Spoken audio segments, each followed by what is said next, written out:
Okay, let's move on to the very best era of all, the one we're in now. It started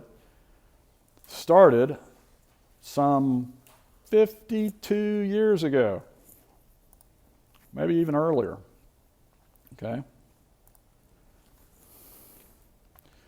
The self-determination era.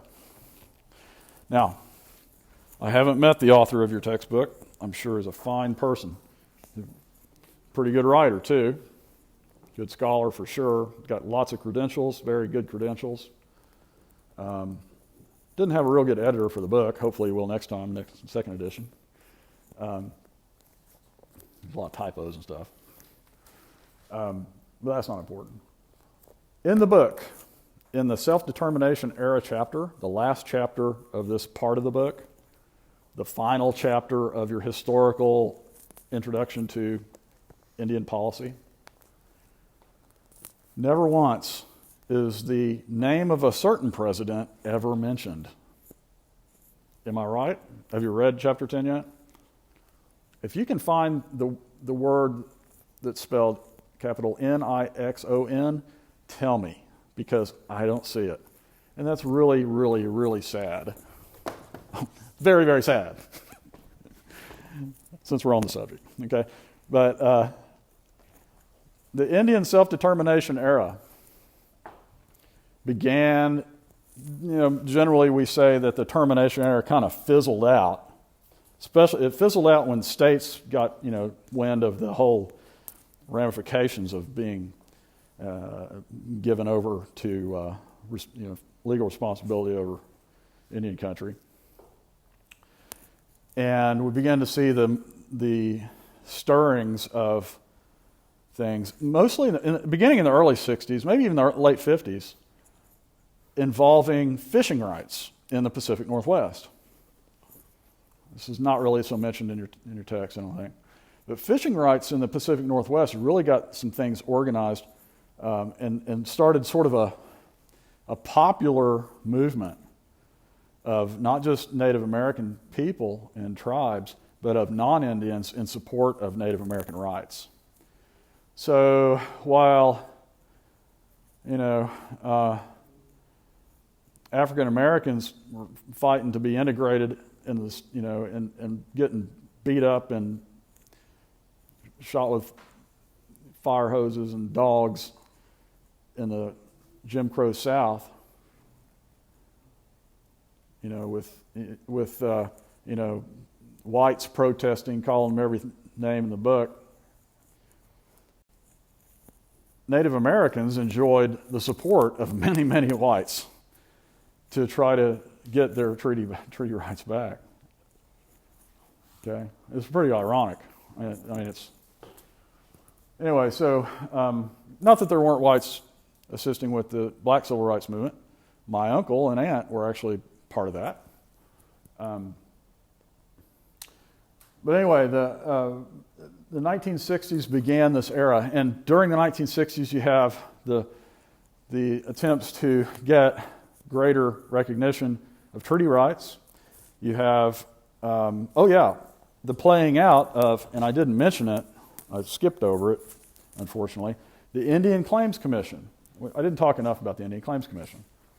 The Indian Claims Commission was passed in 1946. It was intended to provide a forum, a legal forum for Native American tribes who had been trying to get compensated for losses through the United States Court of Claims. Remember number 13 in the federal appeals system? The United States Court of Claims would hear basically claims against the federal government that the federal government might basically owe money to somebody, okay? So the tribes were hitting once they got really organized in the 50s, after World War II, they said, okay, back in 1872, the federal negotiators came and convinced us that we needed to cede this land. And under the United States Constitution, that cession of land had to be compensated. The tribe had to be compensated at fair market value. And that, 30 million acres, or I'm making this up, so 30 million acres was compensated at a rate of 8 cents or 8 cents per acre. 0.8 cent, 8 cents per acre. While at the very same time, the United States was selling land to anybody for the rate of $1.25 an acre, which it actually was. Sounds crazy? $1.25 an acre? That was like in 1870 dollars. It might be, $500 an acre now, something like that. But it's really, really cheap even then. But a lot of tribes got ripped off by the negotiators who said, okay, we're going to give you 8 cents per acre compensation. So the tribes were coming back and saying, hey, look, not only, the main sorts of arguments were federal government gave us this. At the time, the land was worth this. That means they ripped us off this amount, and then if that amount were placed in a 2% compound interest account, then you owe us this much, okay? Because it's been 130 years, right? Something like that. That would be nice to have a savings account earning 2% anywhere, anytime. Savings accounts don't earn anything, by the way. My savings account gets me about 50 cents every month, okay, like $20,000 in the savings account. Anyway, but the fact of the matter is, the government's court, the United States Court of Claims, was getting clogged up by Indian claims. So they created the Indian Claims Commission. The Indian Claims Commission was in 1946. It was intended to last maybe 5-10 years. It was finally, and it got extended. It finally heard its last case in 1978. That's a long time, okay? It's like 10 times as much as intended. The Indian Claims Commission itself was a special court because if you look at the Indian Claims Commission Act, which is in your text, right? Isn't there a part of it in your textbook? The Indian Claims Commission Act was really, 1946, it was really part of the termination era. It might sound like sort of the Collier New Deal era, but in fact, it was a termination era event. And so it ended in 1978, so I think you could say that termination really was over by 1978, period. Now here's an exam question for you. I need to remember this one. Tell me why the Indian Claims Commission should be considered, an Indian Claims Commission Act, why that statute should be considered a termination era law. All right? There are actually several reasons. Number one, well, I don't know, number one doesn't matter, number one or two. One of those reasons was because the statute basically said this, that the tribe can bring claims to the court, they will be heard, and if it's found that the United States took land without compensation, the land will not be returned. So Congress said that. Number one, if you bring a case, you can't get the land back. You can only get compensated for the loss. Okay? So that's one facet.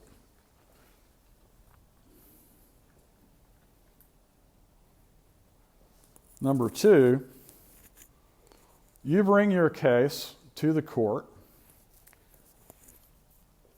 It's not like a tribunal that you might have in a European country. It's going to be like an American court. And that is, you're going to be the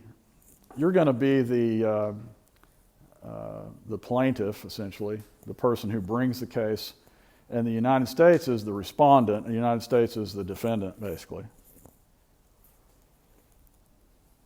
And guess what? The United States is going to have a set of lawyers on its side, and it's going to be looking at everything you have, just like a court, just like a regular court. So, if the claim is made, well, then there's going to be an opposing side, and that opposing side is going to do their very best to make sure you don't get anything more than what's coming to you. Okay? So basically, the tribes went out and they hired historians and anthropologists to get all this data, all this, a lot of maps involved, because it was usually all about land, all about Indian country. And then there was the, sort of the dark side of the force, all of these other historians and folks who were collecting the same information and trying to interpret it differently for the United States case. So, a tribe could bring a case to court and lose. All right? Third caveat, or third factor that makes it a termination error of law,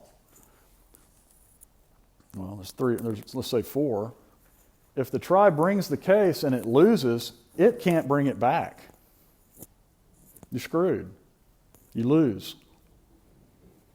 Number four, if you bring a case and you settle and the United States compensates, say the United States settles the score, that's it. It shall never be heard again. Everything's crystal clear, square. So the United States is off the hook forever. Okay? So there's four big ones. Now, one of the big problems that hindered tribes from even attempting to make a claim against the United States, despite all the terrible things like if we screw up, we've lost it forever, was the fact that the United States had United States attorneys who were going to be fighting this case. So you have to get the very best attorneys. Okay? The attorneys weren't going to be your grandson who went to law school. You're going to have to hire real attorneys and real researchers to do the work, the discovery part of the case. And there were some attorneys that took it pro bono because of whatever they needed the publicity or whatever, or they found it was a good cause. But most of the time, tribes had a really difficult time finding attorneys because what the claim posited, what the claim brought against the government, would have produced such a small amount of award. The compensation would have been so low that there would have been no recovery really after you paid the lawyer. The lawyers wouldn't even take the case. They would say, "You're not going to win enough. Not worth my time. I'm working for free here, and you're not even going to get compensated much." So that prevented a lot. Okay? Anyway, so that was the Indian Claims Commission Act, Indian Claims Commission, 1946, 1978. One positive effect of that is that all of the Indian Claims Commission data, basically all of the evidence that the tribe and the government collected on the case are now public record, and they're available for you to do research on. Okay, so and this is pretty amazing stuff if you get into it. All right, enough of that. So we covered Indian Claims Commission. Let's get back to the Indian self-determination era. I like to stir things up sometimes. I like to say that Teddy Roosevelt kind of gets all the glory for being like the first environmental president, right? Mainly because he figured out a way to get public lands protected or closed off to the general public without, and he was a Republican, at least first. He was a Republican, and he did weird things that Republicans generally don't do. That is, they take the public land, they take the federal lands owned by the people, and he would call them national parks. Mostly he called them national monuments. And what he did was he stopped things like construction development. There were actually people intending to dam up the Grand Canyon. Create a number of dams in the Grand Canyon to produce irrigation water and hydropower and Congress would not allow him Congress would not pass a law to make the Grand Canyon a national park. There's too many lobbyists involved, too much money involved. So Roosevelt used the Antiquities Act, basically an act that was intended to protect archaeological sites, to make national monuments. So he said, well, the Grand Canyon's a national treasure, let's make it a national monument. He did so and protected it. So he kind of pulled some strings and kind of reinterpreted the laws to his own advantage.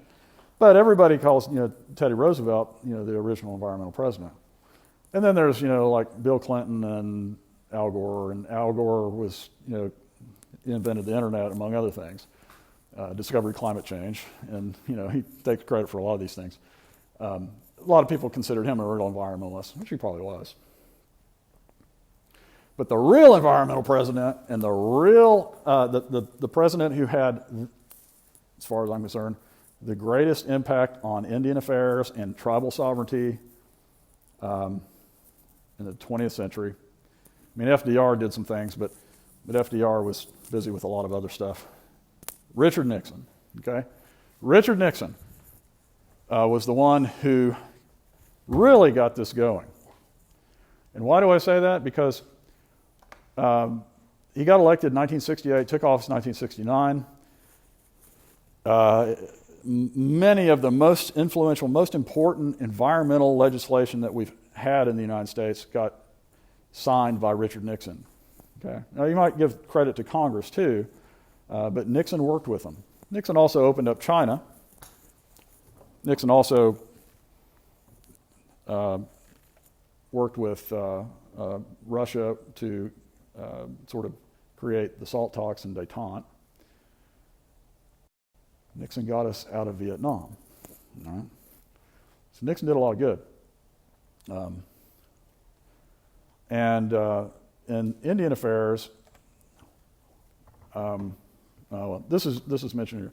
In Indian affairs, Nixon had a personal interest in Native American sovereignty. He was, despite his profanity that we know about on the telephone and all the recordings, pretty interesting to listen to. He was actually a Quaker, and he had this probably romanticized idea about Native Americans. But he also, as a Republican, he believed in small government is better government, local government is better than the federal government. And he also saw lots and lots of waste in the Department of the Interior. He saw lots of waste in the Bureau of Indian Affairs. And after not very long, you realize that the Bureau of Indian Affairs is more of a hindrance on Native American sovereignty and Native American affairs and life as a Native American, more of a hindrance than anything.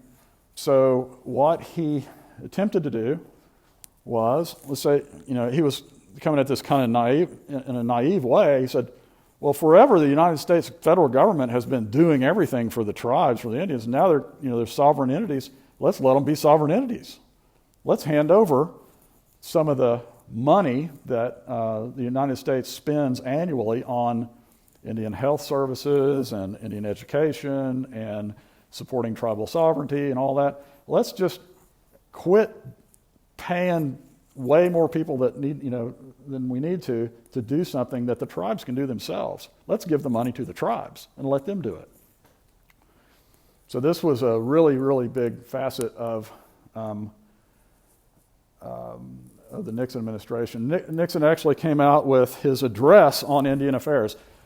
Name another president who has a specific address to Congress on Indian affairs. You won't find one. Okay, I'm going to Okay, some other things that sort of the historical context to Nixon's Indian policy. He was also a politician, obviously, and he was trying. Nixon had an image issue, right? He had lost the 1960 election because of his 5 o'clock shadow on television, supposedly. He was not trusted by young people, especially in the late 1960s. He had a real problem with, the anti-war movement and the civil rights movement to some degree, and basically the anti-war people. So he realized that the baby boomers, the younger generations, were very much supportive of Native American rights, largely because of the rise of things like AIM and the popularization of Native American causes in movies and television that took place during the 60s.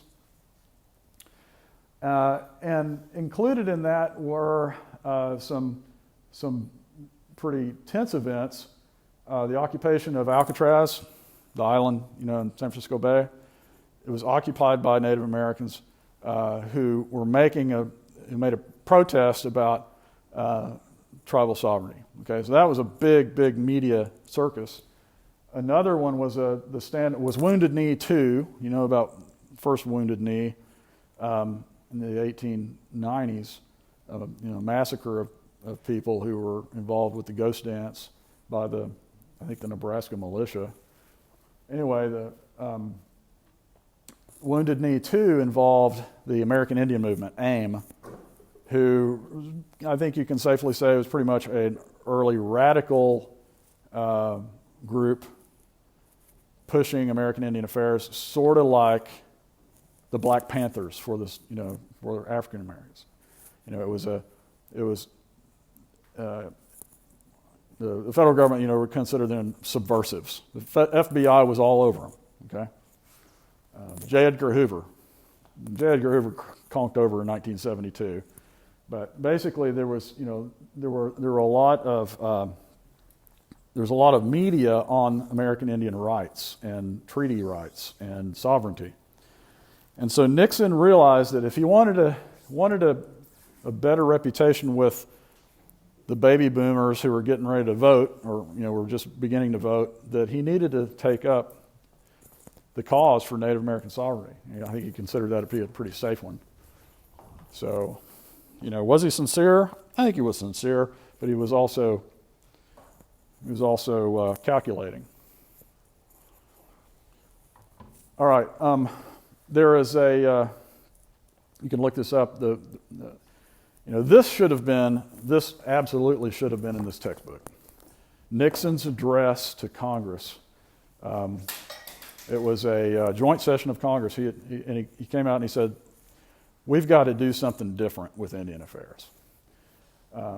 So the time has come to break decisively with the past and to create the conditions for a new era in which the Indian future is determined by Indian acts and Indian decisions." This is just a few pieces of the whole thing, which is about the equivalent of 4 or 5 pages, I guess, typewritten. The policy of forced termination is wrong.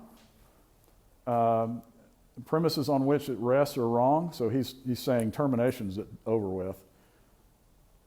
Termination implies that the federal government has taken on a trusteeship responsibility for Indian communities and as an act of generosity toward disadvantaged people, and that it can therefore discontinue this responsibility on a unilateral basis whenever it sees fit.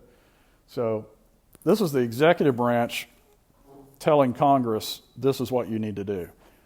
In the past, presidents typically didn't, except for maybe Andrew Jackson, they typically didn't take a leadership role in Indian affairs, because that's the role of Congress, right? Problem with Congress is that it's a political body, and as Congress's politics change every 2 to 6 years, so does Indian policy.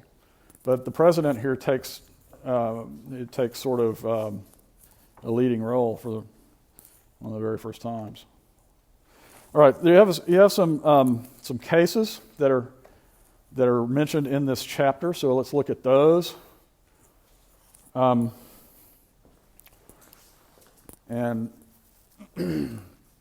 Williams versus Lee will be mentioned a lot. It was a Supreme Court case.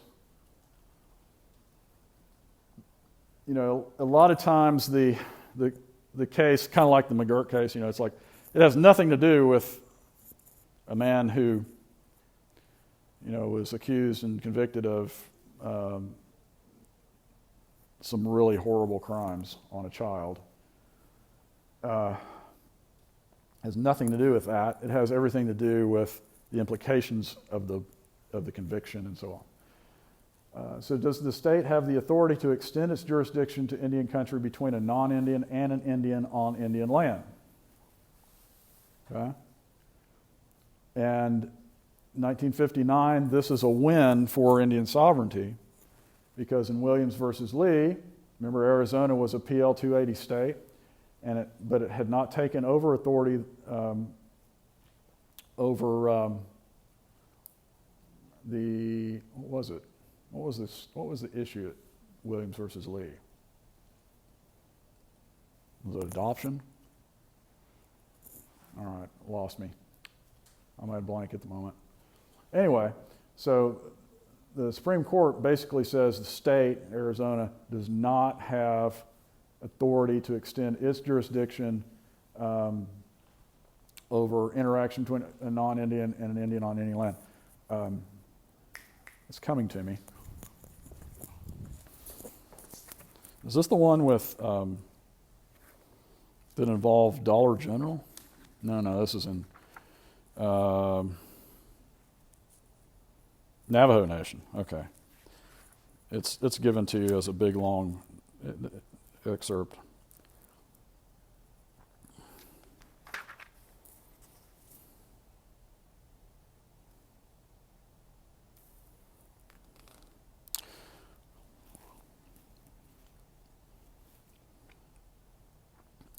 Well, okay, it's a victory for tribal sovereignty, but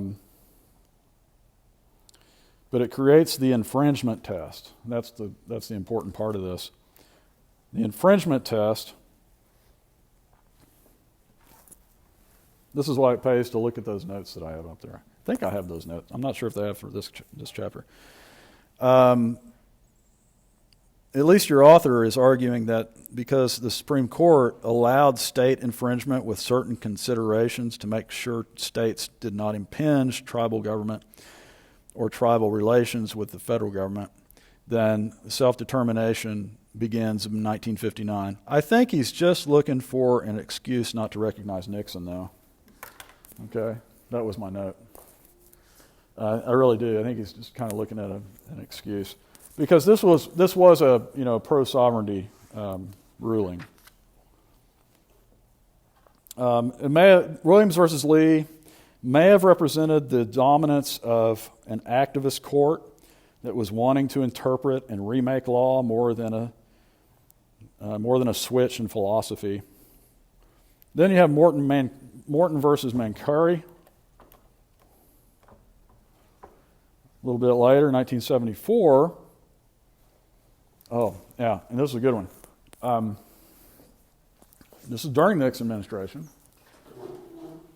The Bureau of Indian Affairs, okay, is, of course, an agency of the Department of the Interior, federal agency, and it has, since the days of John Collier, it has had a policy of preferentially employing Native American people, okay? So if you come from a Native American family, you're probably going to know somebody who works for the BIA, okay? Non-Indian employees, after this, when this preference came about, and during the Johnson administration, this became more and more explicit, this policy. And so non-Indian employees who had been basically passed over for promotions despite their qualifications because of Indian preference, what they called Indian preference. And so the non-Indians working for the Department of the Interior who felt that they had every reason to be promoted but weren't, sued on grounds of racial discrimination, basically reverse discrimination. Okay? So the white people were suing the government because the government was preferring a racial, what they referred to as a racial group, racial discrimination. And guess what? Guess what? They lost. Why did they lose? I gave you the answer early in class. Because being a member of an Indian tribe doesn't really mean race. It is not a racial classification, right on.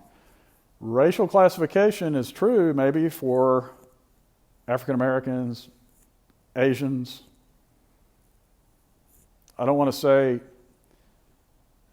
so-called Hispanics, Latinx, whatever, because that is not a racial classification. That is what is referred to as an ethnic classification, because you can certainly be black and Hispanic. Okay, you can be Asian and Hispanic. Like go to Peru, you'll see a lot of immigrants from Japan speaking Spanish. Anyway, so basically, Indian preference is not a racial preference, says the Supreme Court of the United States. It is a political national identity. This is really critical for this class, okay? Because this class has the so-called D designation, which is probably why you're taking it in the first place, okay? But it is the D designation, and the D designation here at OSU, the General Education Committee, General Education something committee, draws up all these, requirements for a course. Okay, this needs to be a diversity course. And they fail to realize that American Indians are not a racial classification. They assume that American Indians are self-identifying people, like groups who self-identify based on gender, sexual preference, political preference, national identity, not national identity, et cetera, okay, and race, okay? But I placed this course, I got the D designation for this course really without explaining this. So my question is, does this class really deserve the D designation? Because Native Americans are not self-identifiable. You don't choose to become an American Indian. In fact, as we'll learn later, you cannot deny the fact that you're an American Indian.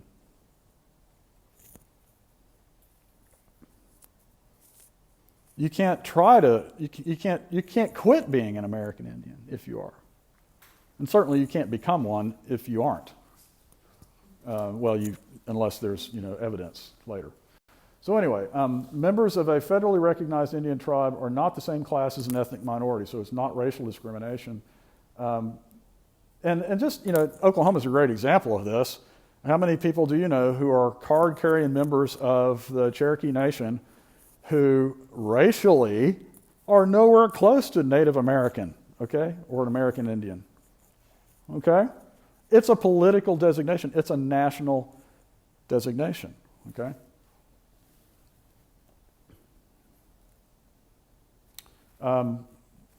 So members of federally recognized tribes are politically defined. This is the explanation. So it's not a question of race. Tribal membership does not imply racial classification. That's what you learned from Morton versus Mancari, 1974. And that's when a lot of, American Indian folks who were being taken under the wing of African American civil rights leaders, they said, we're not the same kind of group you guys are.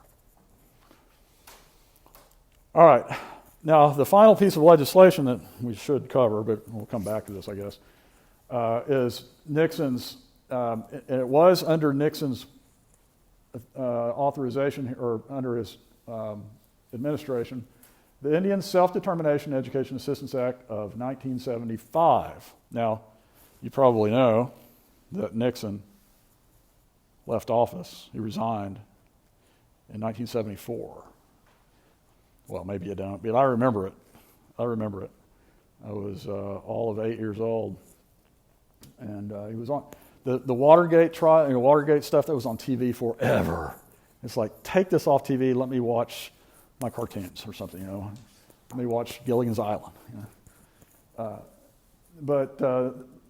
Basically he left in fall of '74, I guess. And but what did he do? When Nixon left, okay, the problem with Nixon, he's surrounded by all these thugs, right? Spiro Agnew was his vice president. Spiro Agnew, wound up getting indicted for criminal things, and so we were without a vice president. Okay, and so Nixon basically appoints Gerald Ford, a well-respected Republican from Michigan, and he was a congressman of all things. He wasn't even a senator. Appointed him as the vice president. And so when Nixon resigned, Ford becomes president of the United States from 1974 to 1977. 74 to 77. Richard Nixon's the only president to ever resign. Gerald Ford's the only president never elected as either a president or a vice president. I mean, how lucky, right? Well, anyway. So President Ford pardons Nixon and signs into law the Indian Self-Determination Education Assistance Act, or PL 93-638. Okay, so remember that number, especially 638. Okay? This transferred services that had been under the obligation of the federal government to the tribes, who then received federal money to provide those same services. Okay? It was a big money saver. We'll come back to this. I don't want to make you guys late again.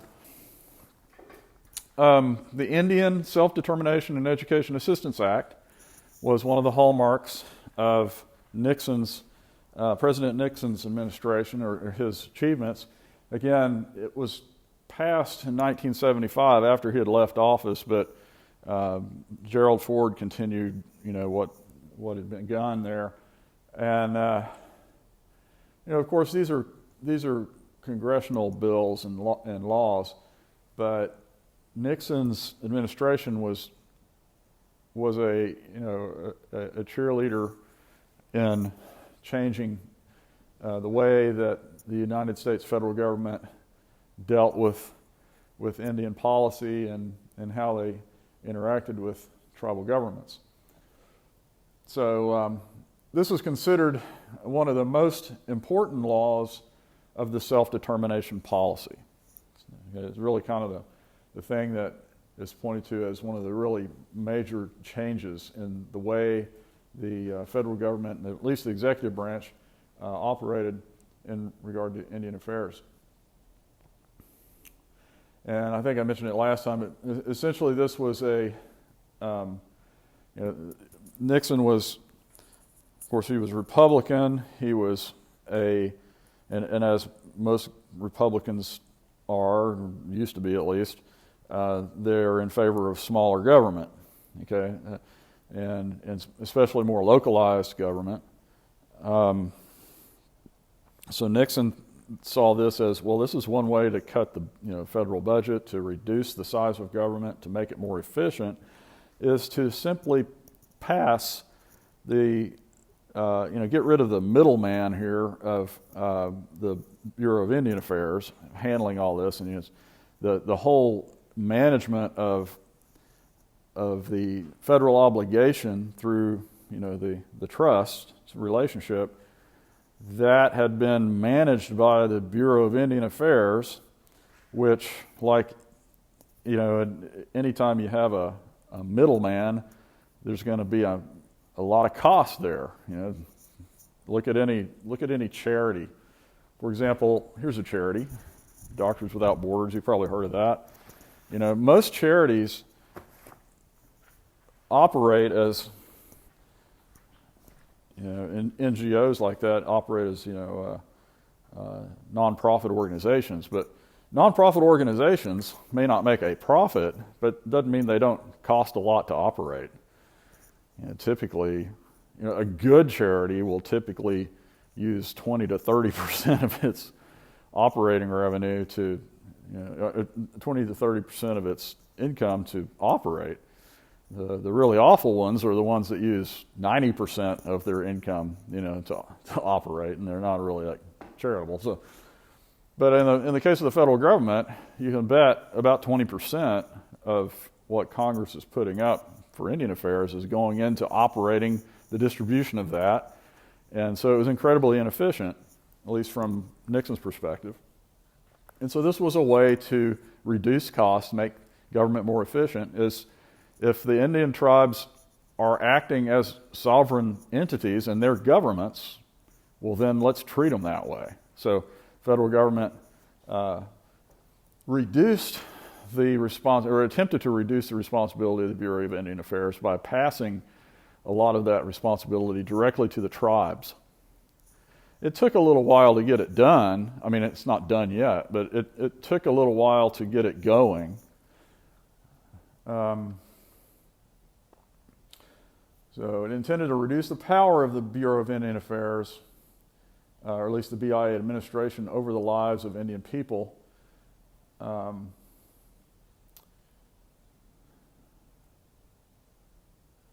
And you might even think of it like this. This term devolution is used different ways. From a political geography point of view, devolution refers to the passing of authority, or power, if you will, the passing of legitimate authority from the central government to the regions or to the smaller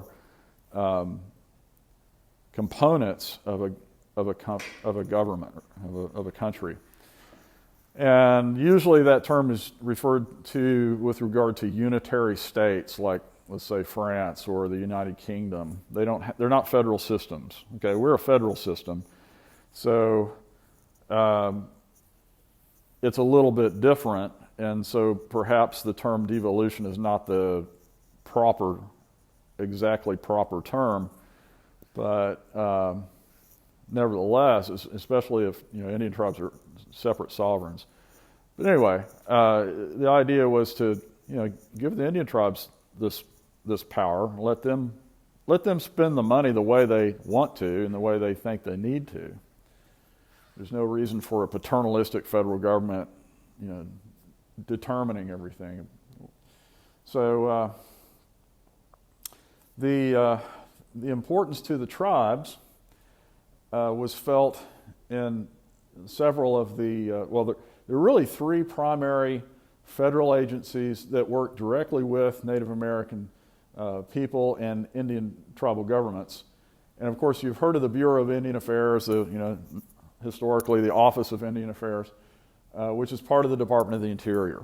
Okay, so Department of the Interior is one of the primary, cabinets of the executive branch, but there's also the Department of Health, Education, and Welfare. At least that's what it was. Let's see, I think it's Health and Human Services now. I'm not sure.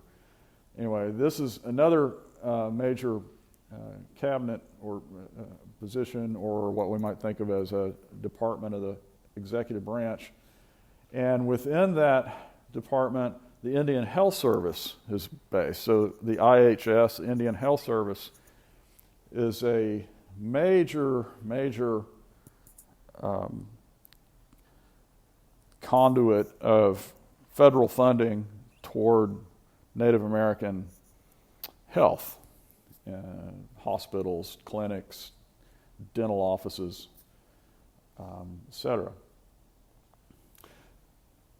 Now there's also another one in the Department of, which is weird. Within the Department of the Interior is the Bureau of Indian Education. Okay, so you would kind of wonder why it's not up here, but the Bureau of Indian Education is also a major source of funding from the federal government to Indian tribes. But let's focus on these two at the moment. What the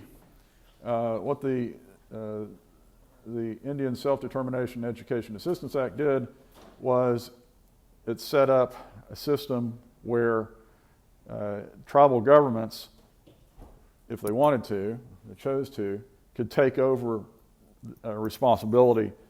certain responsibilities from the BIA and from the Indian Health Service by entering into contracts with Indian tribes to provide those services. So 638 contracts, what they're referred to. Indian governments, or the federal government, then transferred those appropriations to the tribal governments, and then usually the tribal governments had their own version of the agency.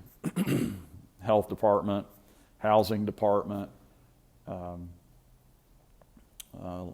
environmental quality department, So all the tribes now have their own sort of versions of, it would be similar to a state government having regulatory authority over their lands and having responsibility for health and providing healthcare services of different types.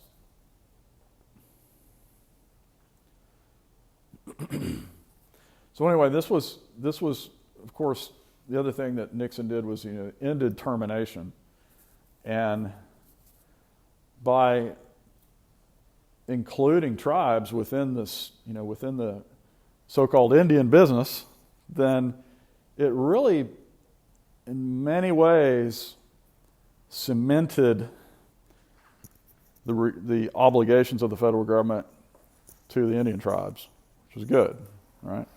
Because now it's not, now things don't change at the whim of the Bureau of Indian Affairs necessarily. Now, during this time and into the 1980s, there's a lot of talk about just completely ending the Bureau of Indian Affairs, closing it down. And I remember as a student, an undergraduate student here at OSU, I was in an anthropology course, American Indian cultures course and stuff. And we had a visit by Ross Swimmer, okay? And Ross Swimmer was, at the time, I believe he was principal chief of the Cherokee Nation. But I think he was either becoming I think it was right before he was named Commissioner of Indian Affairs. But he was like, his idea was, and he was, I believe, a Republican, but Swimmer was very much, against. His long-term thought was, the Bureau of Indian Affairs just needs to go because it's. But anyway, the Bureau of Indian Affairs had so many problems that you couldn't just abolish the Bureau of Indian Affairs because it had to wrap things up first. So anyway, let's go back to, remember John Collier with his idea that American Indian tribal governments should be perhaps part of the whole United States government. Maybe they should be considered a third sovereign, a third level of government. Well, at this point, Nixon basically, or at least during the 1970s, with this major act, it sort of did that. It sort of placed tribal governments in stone, right? Although remember, Congress still has plenary power, so it's possible that Congress could do things, but really helped establish legitimacy for tribal governments by recognizing them with money. Okay, recognizing them to be able to handle their own financial or fiscal affairs. All right, so probably enough of that. Indian Self-Determination and Education Assistance Act. Later on, during the Carter administration, 1978, there was another act passed, and this was one that came about from a lot of controversy associated with adoptions of American Indian children.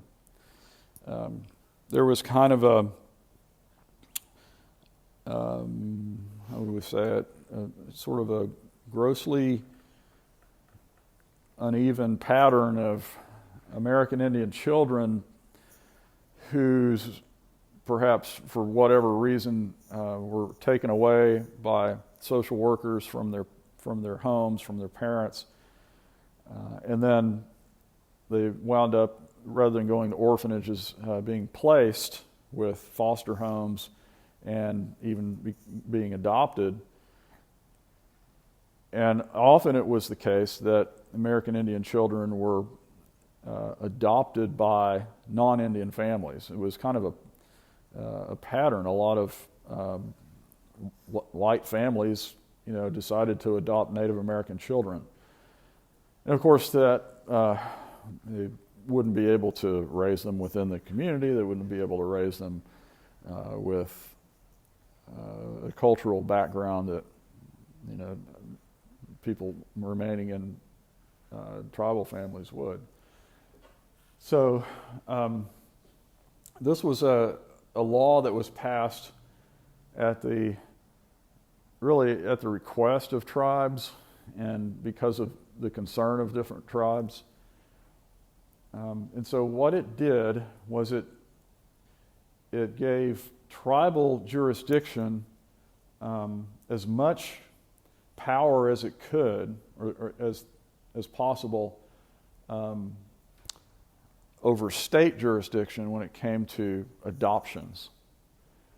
So the state, for example, the Child Protective Services here in the state of Oklahoma, it's, a major part of the sort of the social welfare side of state government.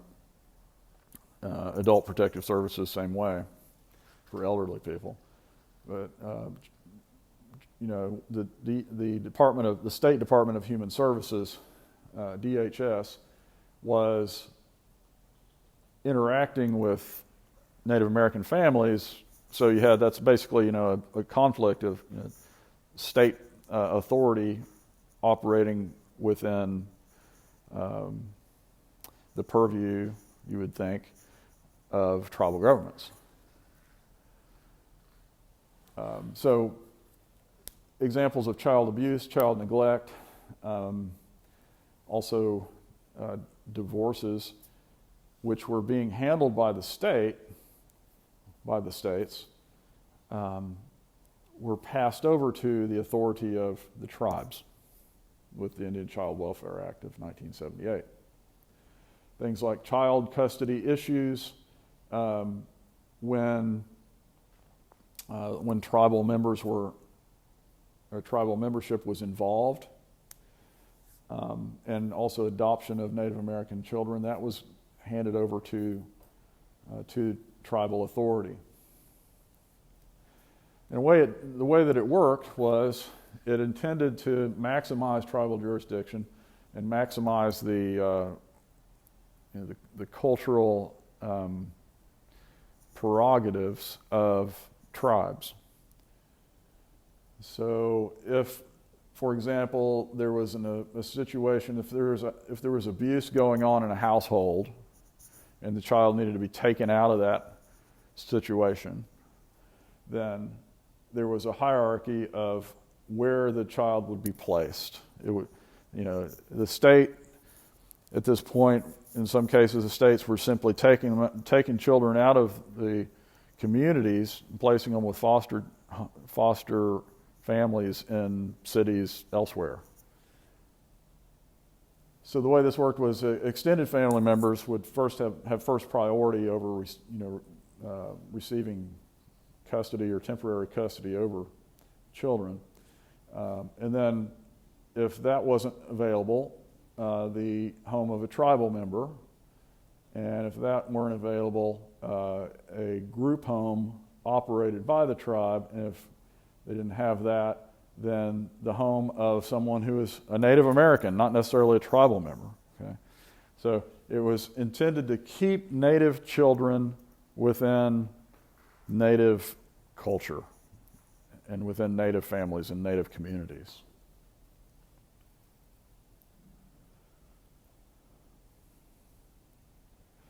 And since, state taxes weren't, being used, and certainly tribes weren't receiving state funding from this, the federal government provided that funding so that tribal social welfare offices would be able to run their own tribal programs. So that was really kind of a cultural victory for tribal sovereignty.